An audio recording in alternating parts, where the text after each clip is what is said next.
السلام علیکم ناظرین، میں ہوں جمال یعقوب جعفری۔ ناظرین، ہمارے ملک کو بہت سے چیلنجز کا سامنا کرنا پڑتا ہے۔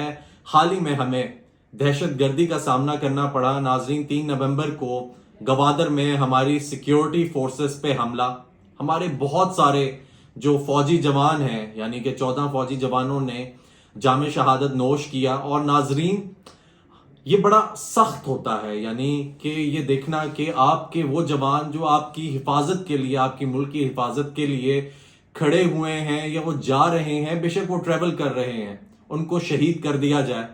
پھر اس کے بعد 4 نومبر کو پی اے ایف بیس میاں والی میں اٹیک ہوتا ہے اور وہاں پہ ریئیکٹ کیا جاتا ہے اور 9 دہشت گرد کو مار دیا جاتا ہے۔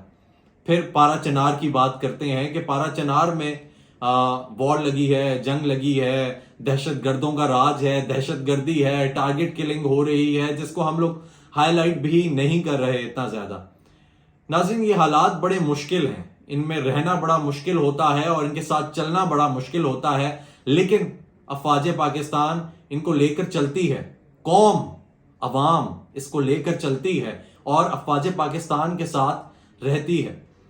ناظرین، اس کے علاوہ جو سب سے بڑا ایشو ہے وہ ہے 5th جنریشن وارفیئر، جس میں ہم سب نے اپنا کردار ادا کرنا ہے۔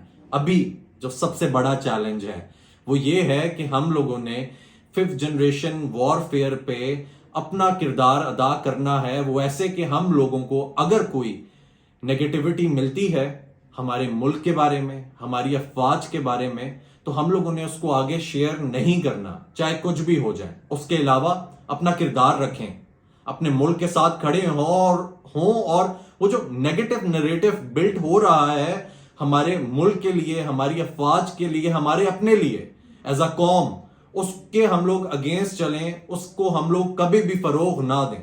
تو ناظرین، یہ چیزیں ہم لوگوں نے دیکھنی ہیں اور اس میں ہم لوگوں نے یہ نوٹ کرنا ہے کہ آخر ہم لوگ کیا کر سکتے ہیں۔ ناظرین، ہمارا یہ کردار بہت ہے ہماری طرف سے۔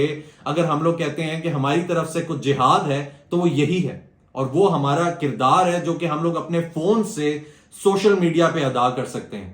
اس کے علاوہ ناظرین، دیکھا جائے تو یہ جو سارے معاملات ہیں، یہ ہماری اکنامک، جو ہمارے معاشی حالات برے ہیں، جو برائیاں ہیں، ہم لوگ پہلے تو ایسے تھے کہ ہم لوگ پہاڑ کے کونے پہ کھڑے تھے، جہاں سے ہمیں دھکا دے دیا جائے تو ہماری جو معیشت ہے وہ تباہ ہو جائے گی۔ تو کبھی بھی جو انسٹیبلٹی ہے ملک میں، وہ معیشت کو فروغ نہیں دیتی۔ اس لیے ہمیں چاہیے کہ معاشی، اگر ہمیں سٹیبلٹی چاہیے، ہمارا معیشت کا پہیہ چلے، ہم یہ چاہتے ہیں، تو ہمارے ملک میں سٹیبلٹی ہونی چاہیے، پولیٹیکل سٹیبلٹی ہونی چاہیے، سوشل سٹیبلٹی ہونی چاہیے، ہم لوگ خود مینٹلی سٹیبل ہوں۔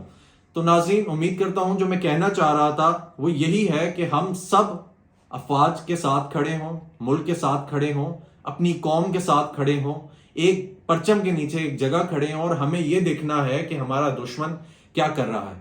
وہ نان سٹیٹ ایکٹر ہے، وہ دوسرے ممالک کی انٹیلیجنس ایجنسیز ہیں، وہ ہمارے اپنے ملک میں بہت سارے کیپسولز ہیں، بہت سارے ایسے لوگ ہیں جو ہمارے بیچ میں رہ کے ہمارے برین واش کرتے ہیں۔ ہم نے ان کو کیسے ڈیل کرنا ہے؟ ہمیں اللہ تعالیٰ نے اشرف المخلوقات بنایا ہے اور ہمیں سوچ و سمجھ دی ہے، اور اس کا ہمیں استعمال کرنا بہت ضروری ہے۔ امید کرتا ہوں کہ آپ تک جو میرا میسج ہے وہ پہنچ گیا ہوگا۔ اپنا خیال رکھیے گا۔